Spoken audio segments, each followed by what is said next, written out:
Welcome to the in-between, where shift happens. the moment between where we are and where we are going. We will ask all the questions, maybe find some answers, and generally work at being okay. in the mystery of the in-between.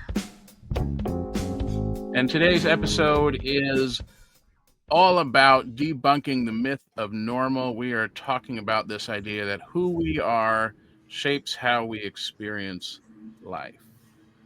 And this idea was inspired by a very beloved, large and thick book called The Myth of Normal by Gabor Mate.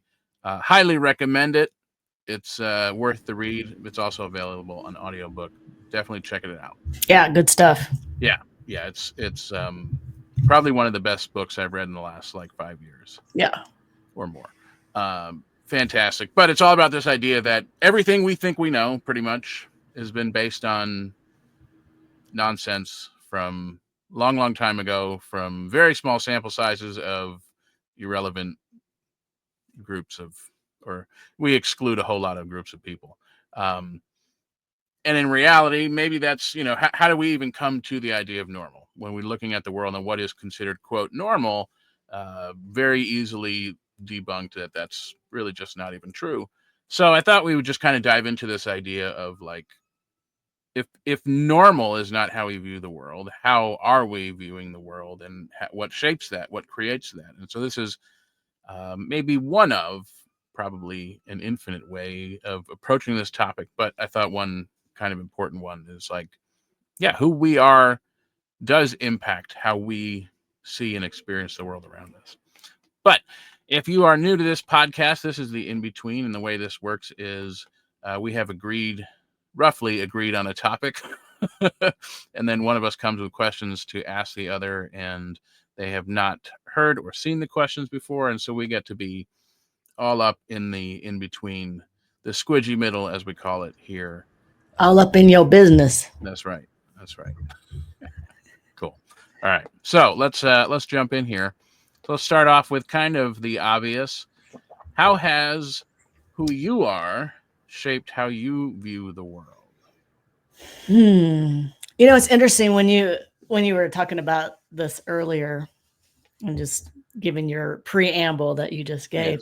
Yes. The first thing that came to my mind was just looking at the evolution of how I see the world has changed. Oh, as I have changed. Yeah. It's so interesting because, interesting in lots of different ways. Yeah. And I'm reading this book, the 619 Project.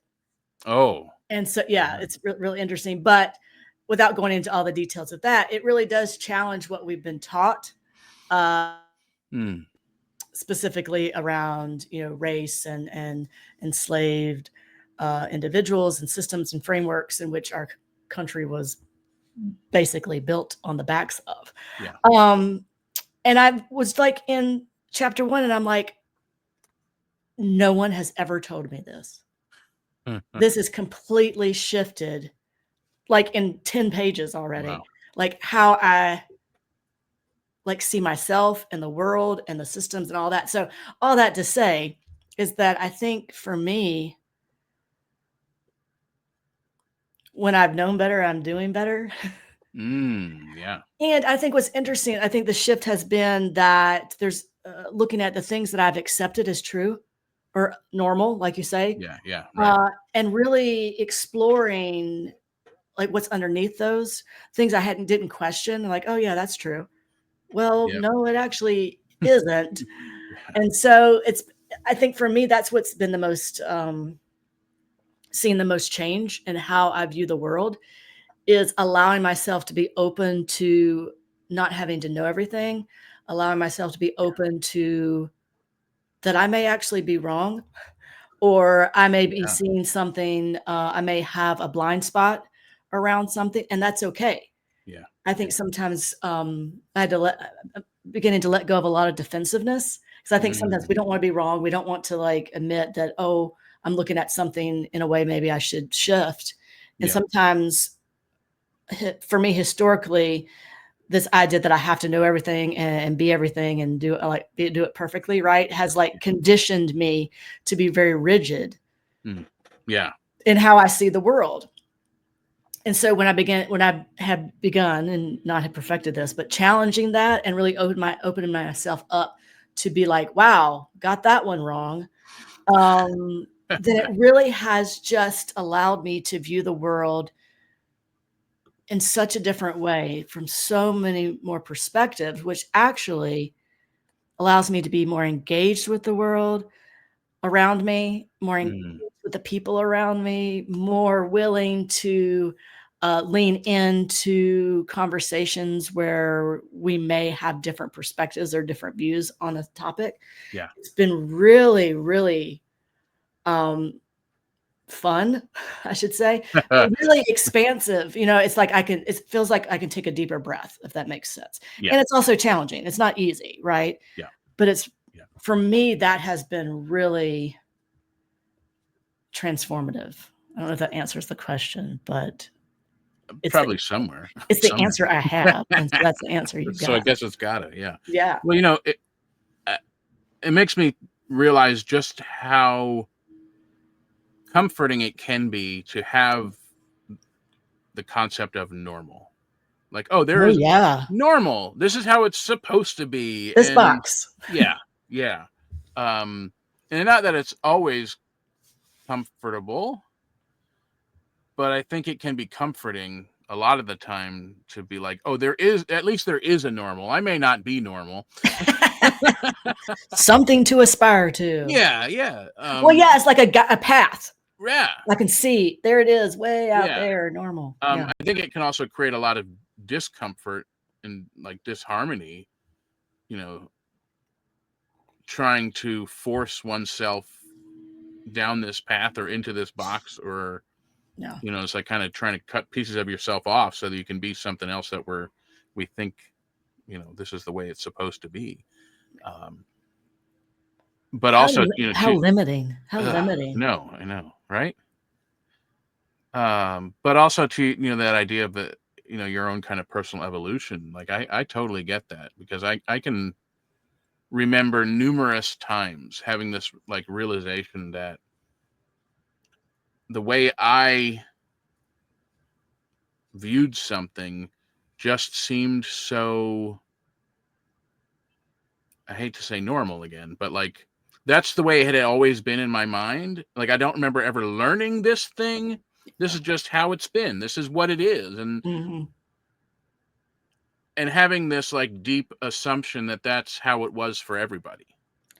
Well, and then we're conditioned not to question it. Yeah. Too. Well, I mean, at least I was. I can't speak for everyone, because I think there are lots of people who grew up in situations where they were encouraged to question and to explore and all that. I was not. And so yeah. This is the way it is, right? Well, and I think a lot of it for me was subconscious too, like things that just were in our household growing up. That just seemed, I don't know. I don't remember ever making a decision to think that this is how this thing is. It just was. It had always been. Why would I even think about it, let alone think to question it? There wasn't even like a thing in my mind to question. And I remember like numerous occasions, probably in the last like 10 years, where I realized like, that one thing is not the way it is for everybody.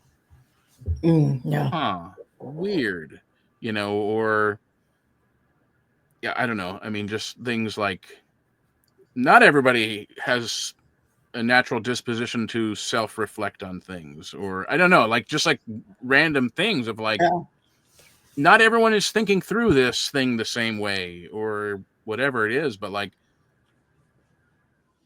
I don't know. I think there's just been a mind-opening experience to realize that, and not that I remember that enough.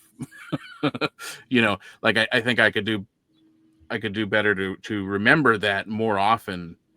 But I do wonder if that's just kind of our human brain is the way I experience life, the way I grew up, the way I learned things just seems so normal. And so, of course, everyone would also, that's the way Do it that thing. is, and it's not. And You it's know, I not. think, I think and I get all of that. And, I think my like launching out into exploration of something other than that, Mm, um, I think it too has come with more of an acceptance of who I am, more of awareness and an acceptance of. And I think sometimes it takes some of us longer to sink into that than others, And sure. once again, I think conditioning and socialization and family of origin and all that good stuff influence that. But I found that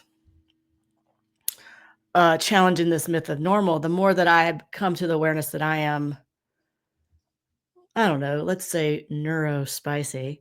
Um, right, not neurotypical, but Yeah. neurospicy is what we're Yeah. going to go with. Yeah. Um, and that is like part of me. And so instead of um, fighting against that or wishing that is not, or trying to be not whatever that is, and I think this is true for anybody who's experiencing life other than normal, whatever that is. Yeah. Yeah. Um, the more that I have leaned into and appreciated those aspects of myself, I think the more I have been like, it's been easier to not get caught up in this kind of lie of normal or this myth of like, it has to be this way, it has to look this way.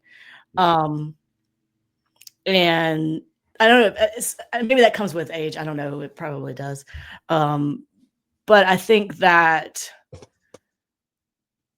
I don't know. I think for me, it's been this like, I'm no longer satisfied with the status quo Mm, just for status quo's sake. Now, if yeah. it's Yeah. something that's really supportive of me and really supportive of those around me, and it's something that's been done forever and always, and that still continues to be supportive, that's great. But I think for me is really being open to something new, something different, like the next thing, the next thing, the next thing. Yeah.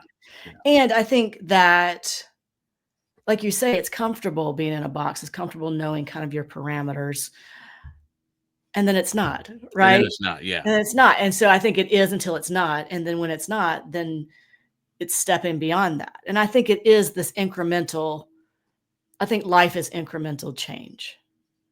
And all like great revolutions, I think, are incremental, right? Yeah. When we're no longer satisfied with what is, and that in whatever context you're talking about. Yeah.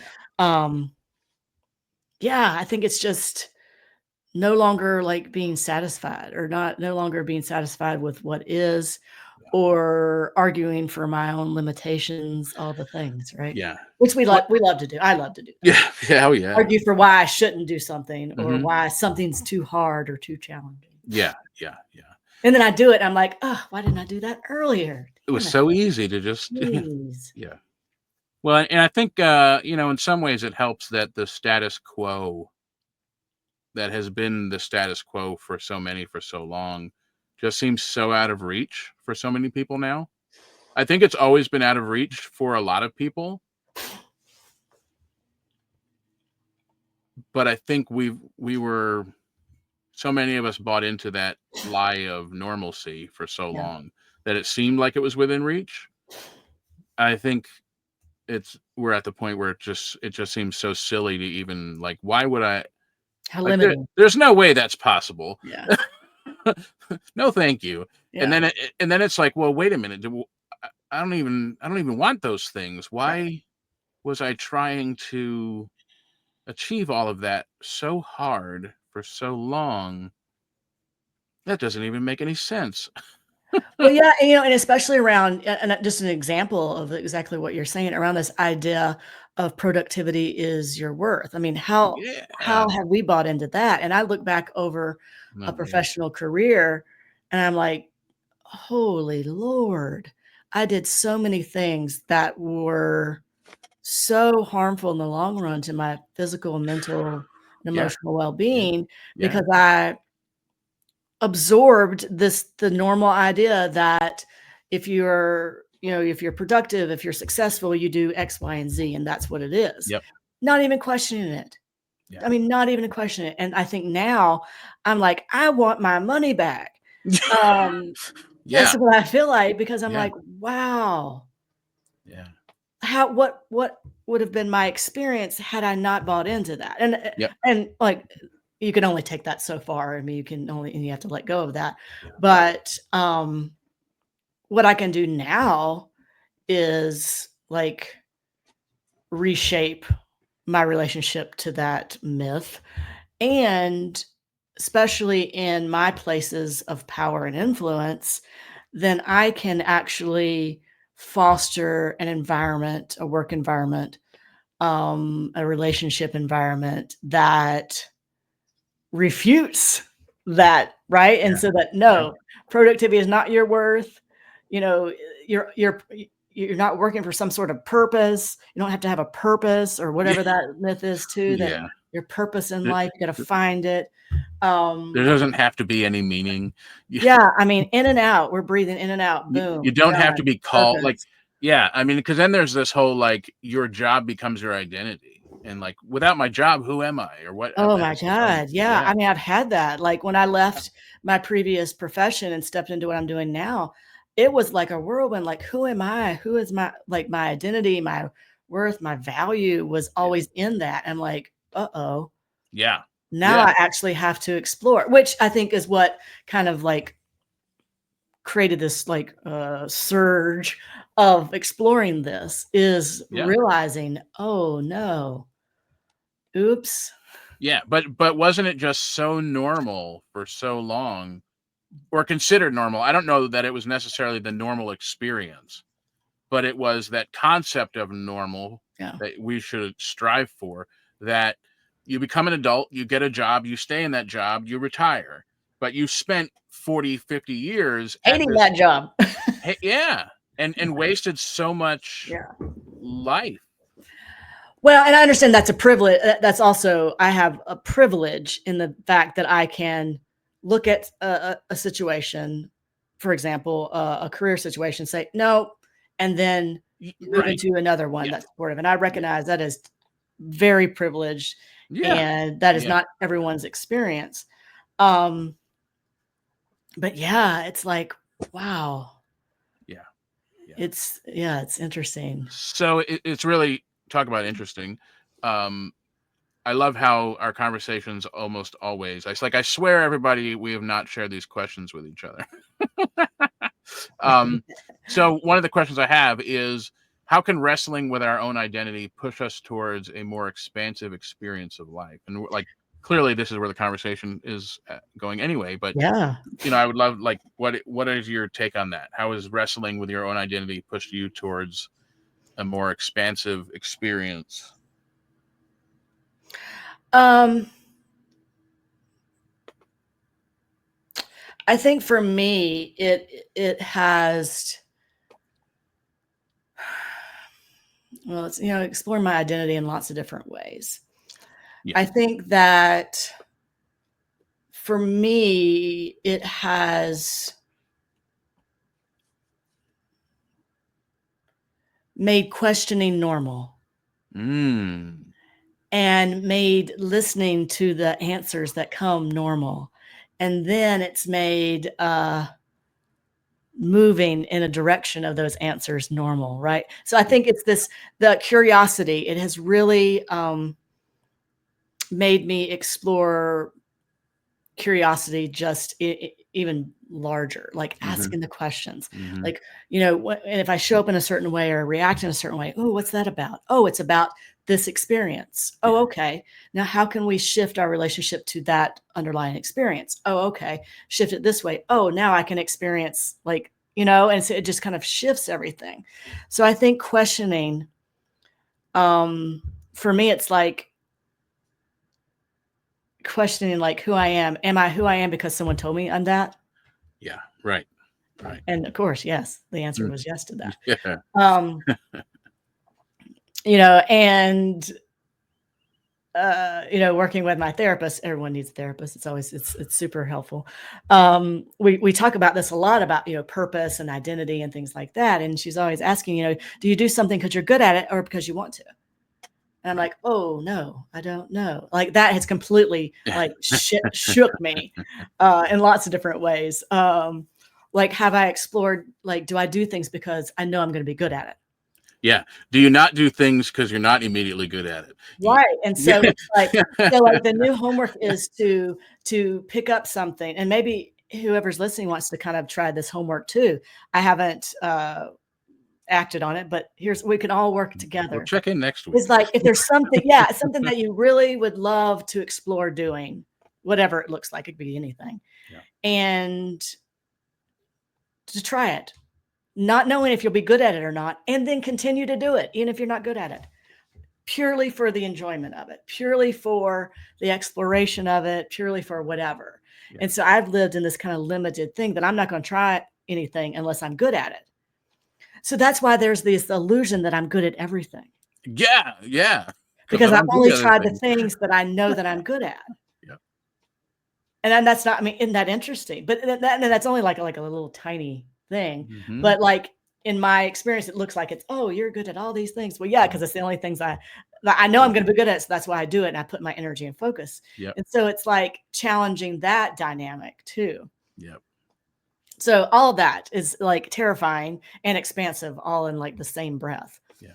I have to say that's probably one of the most humbling things about having kids. Is when your child gets better than you at something that you thought you were good at. You're like, oh, dang. I was like, oh, all right. Well, I take it that you've experienced that regularly. I may have.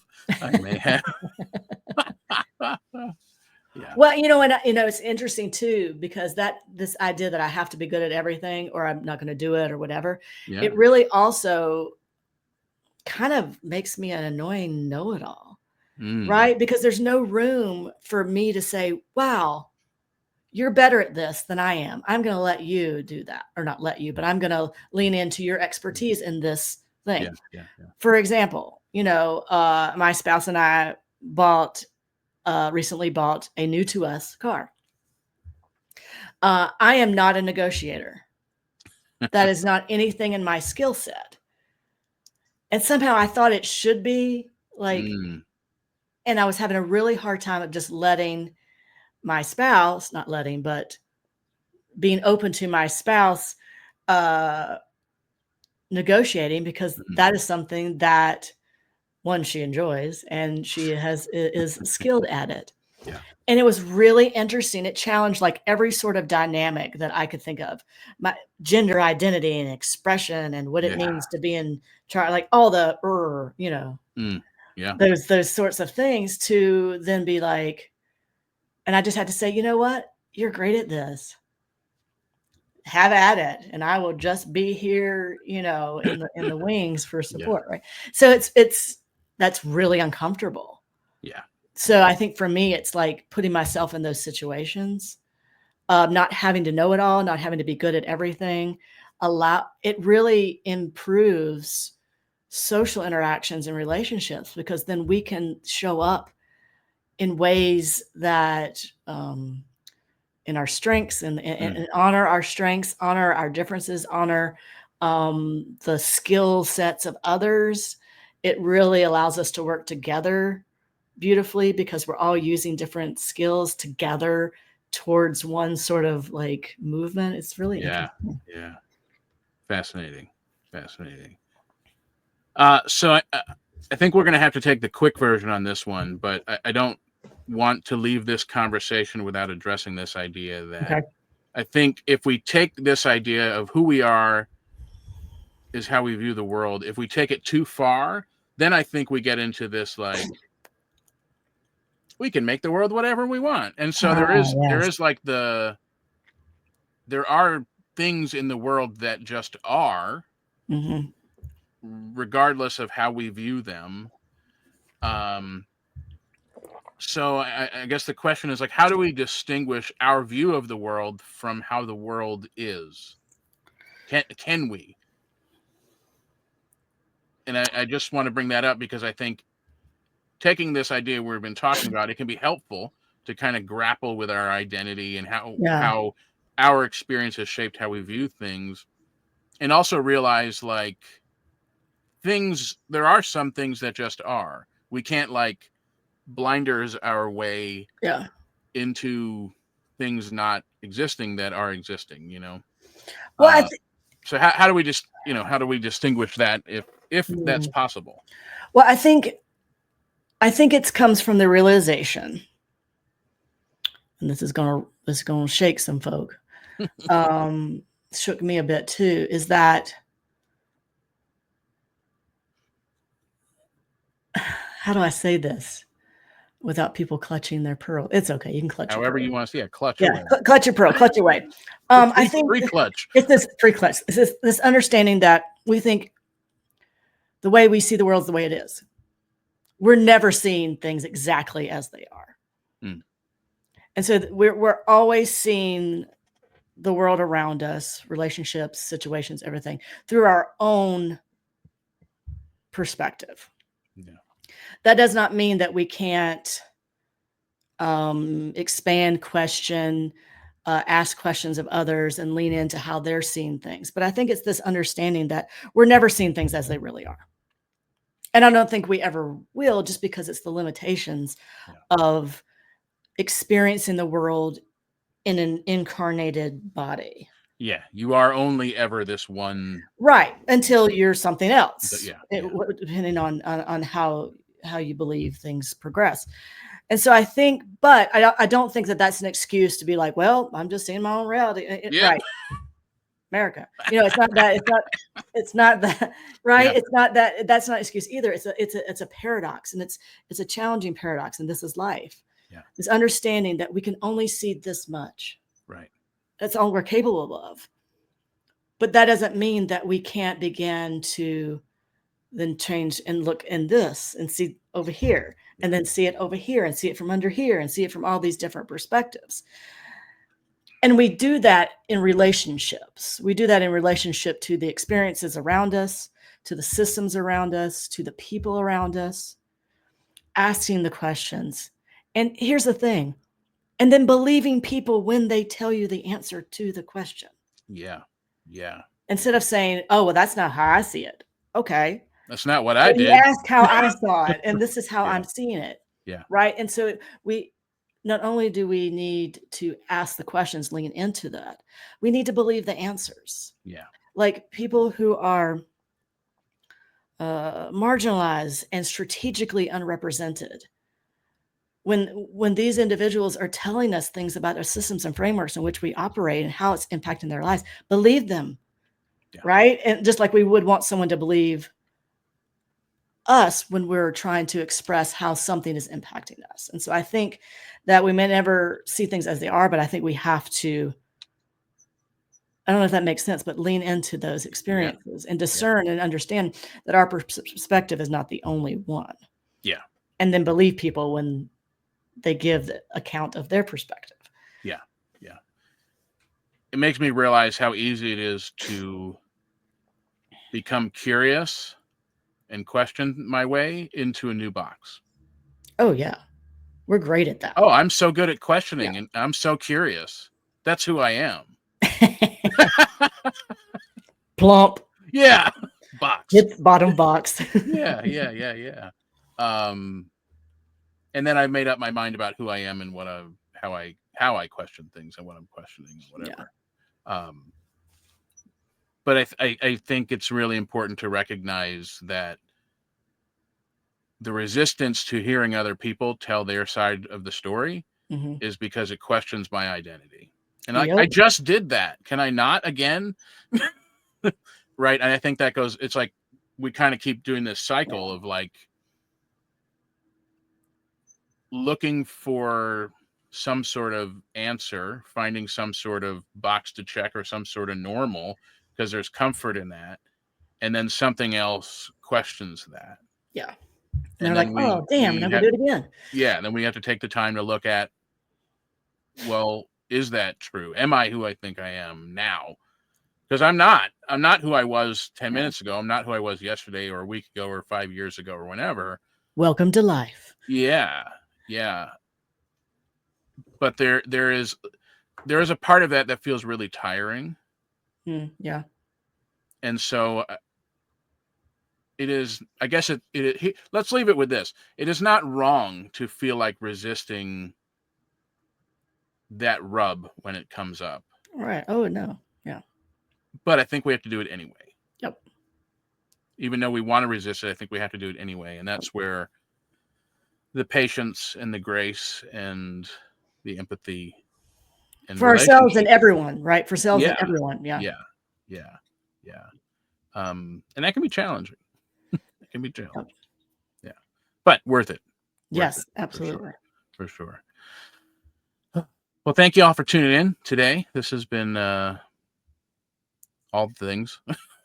Problem solved. Yeah, we now have all the answers. So just go tell all your friends and everything will be fine. Right? That's how that works. Yes. Yeah. Yeah. Cool. Well, thank you for being here with us on the In-Between. This has been a great conversation. Hopefully you have gotten something out of it. Worked through a little bit of discomfort and maybe found some more on the other side, or maybe a moment of reprieve, however that's working out for you. But thanks for being here, and we will see you next time on the In-Between, where shift happens. Nobody really enjoys being in the in-between. But thanks for being here anyway. We may not have found all the answers, But certainly some. And maybe more importantly, a little shift has happened. and the beauty of it all is that we are not alone in the in-between. So until next time, we hope a lot of shift happens.